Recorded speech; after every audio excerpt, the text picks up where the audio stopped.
Hanggang ngayon ay hindi pa rin matapos-tapos ang issue sa nasabi nga pong gulo sa pamilya ni Carlos Yulo. Ang ilang kasing mga netizen ay hindi talaga matanggap na ang kasiyahan ng pamilya ay wala sa pag-uwi nito. Although, yes, nandun ang kasiyahan, pero ang tanong, uuwi kaya si Carlos Yulo sa piling ng kanyang mga magulang?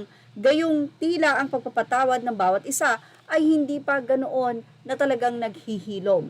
So, uuwi si Carlos galing ng Paris at sa nasabi nga pong residency niya, hindi naman dito sa Pilipinas, kundi sa Japan dahil doon siya nagtitraining, dahil na rin sa scholarship na nakuha nila ni Coach Mone nung sila ay hindi pa nga nagsiseparate, pero mukhang tuloy-tuloy naman ang nasabing scholarship na yon.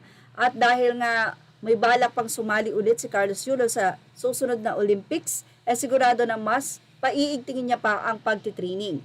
Pero narito na nga po ang ating update. Isang Facebook page ang nag-share kung saan ang nasabi nga pong issue nila Carlos at ng kanyang pamilya, especially ang kanyang nanay, ay umabot na nga sa ibang bansa. Ang mga pagsagot ng kanyang girlfriend ay isa sa nagbigay ng lalo nang nagpa-trending ng nasabi nga pong issue. Samantala, mula sa Facebook page ni Alphonse, sinabi niya na international press na ito. Nakalagay doon na Doppel Olympia Sieger, Bridge meets Sinner, Mutter.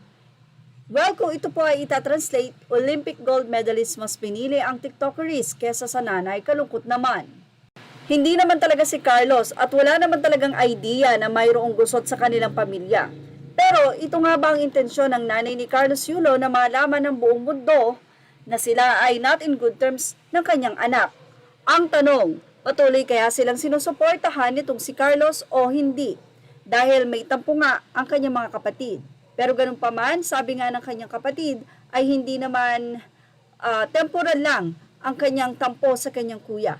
Samantala, nakakalungkot nga na dumating na ito o ang ibang bansa ay medyo nakisawsaw na rin sa issue na ngayon ay dapat nasa Pilipinas lang. Pero dahil nga family ay very big na usapin ito para sa mga Pinoy dahil family-oriented nga tayo.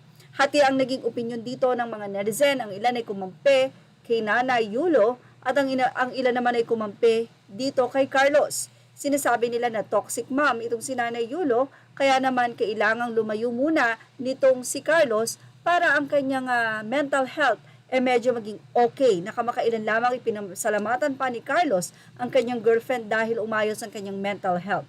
Actually, si Carlos mismo ang nagsabi sa kanyang statement na nagkaroon siya ng boundaries o nilagyan niya ng boundaries ang kanyang ina sa kanila ni Chloe dahil nga hindi ito matanggap.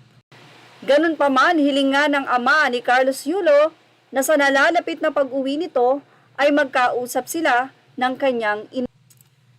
Panawagan nga ng ama ni Carlos Yulo na pag-uwi niya ay makipagkita ito sa kanila at magkausap.